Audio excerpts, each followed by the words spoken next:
Ymarfer Cymraeg, rwy'n vlogwr a dwi wedi bod yn dysgu Cymraeg am dros 20 mlynedd. Felly dwi yn siarad yn treigl, ond dwi dal eisiau brwsio lan efo iaith fi a datblygu geirfa fi yn y Gymraeg. Be sy'n really helpu fi yw defnyddio technoleg.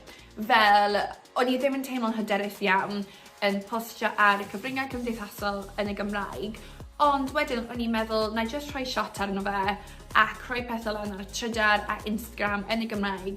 O'n i'n ffeindio oedd just really datblygu hyder fi, achos oedd pobl yn ateb nôl ac yn bod yn really neis ac yn rhannu cynnwys fi, a mae yna cymuned mor lyflu ar cyfryngau cymdeithasol o pobl Cymraeg sydd eisiau helpu ti ac eisiau sgwrsio efo chi yn y Gymraeg, so dyna be aeth really helpu fi. Hefyd, mae podlediadau Cymraeg really wedi helpu fi yn datblygu geirfa fi a clywed geiriau o'n i ddim wedi clywed o blaen, neu falle ddim wedi clywed am spel. A mae yna gymaint o podlediadau mas na, dros 70 podlediadau Gymraeg.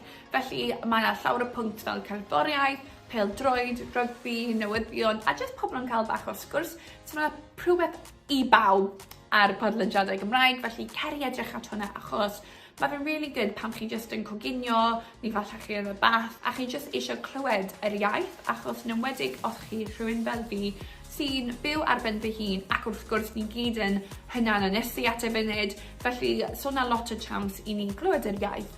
So defnyddio pethau fel podlediadau a cyfryngau cymdeithasol yn really helpu fi datblygu iaith Cymraeg fi. Ac wrth gwrs fi'n gwylio i pethau ar F4 clic pam fi just yn glanhau, neu fi'n coginio, neu fi yn y bath, rwy'n rhoi fe arno a just i glywed yr iaith. Mae fe just yn really helpu.